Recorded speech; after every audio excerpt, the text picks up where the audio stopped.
Hello, my name is Steve Gearhart. This is the Unagi Observer. Thanks for watching.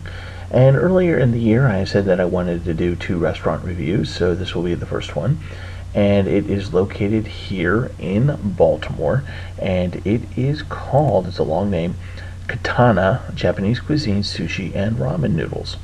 And it's a very, very good restaurant. I highly recommend it. It is in the Canton neighborhood, spelled C-A-N-T-O-N, and it's at 845 South Montford Avenue.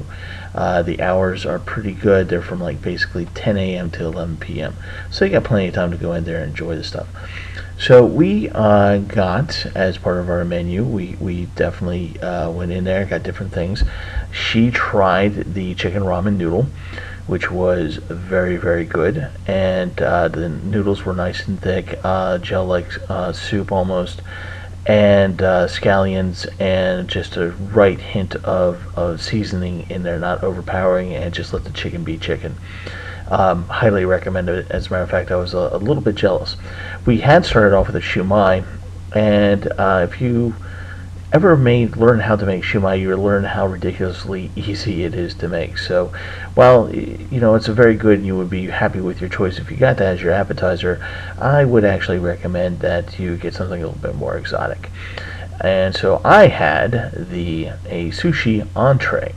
Now the entree comes with, of course, a little green salad and miso soup, and of course the sushi along with it, or sashimi, depending upon what you want. And I got the, let's see here, my meal had, let's see here, yellowfin, tuna, fatty tuna actually, and salmon.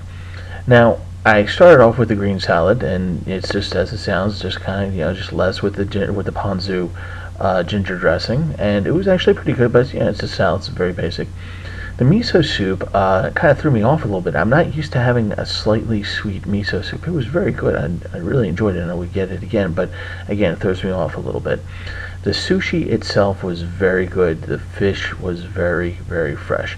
The yellowtail was okay, but I'm not a big fan of yellowtail anyway, so take that into consideration.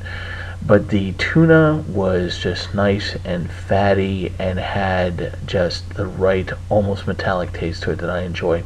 And the salmon was nice and buttery, and they were served as sushi, so they were in a roll, and but they placed more fish inside of the roll than rice. You know how sometimes you get a lot of rice and just a little bit of fish? Other way around, and it was perfect. As a matter of fact, I almost didn't need any soy sauce to dip into.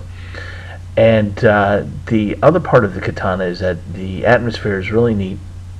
The building itself is kind of unusual in that if you follow people who write about food for a living, they all say the same thing, that if you can't make a restaurant work in a particular spot, then that means that it's doomed. Well, Katana's been there for a while now for good reason, so I guess it broke the curse of that location.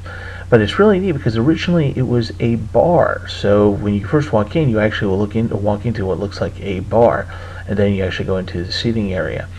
And the bar they do specials every week. This week was lychee martini, which was amazing, and my friend had a Hey Jealousy, as in the Jim Blossom song, and it was actually pretty good as well.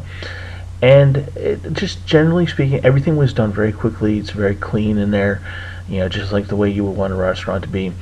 And while I am spoiled by Minato's on Charles Street, I always talk about Minato's if you see earlier Unagi Observer videos, this is a very, very close second. They did a really good job here. So I highly recommend it. So if you're here in Baltimore, if you're over on that side of Baltimore, the Inner Harbor, in the Canton neighborhood, check Katana out. All right.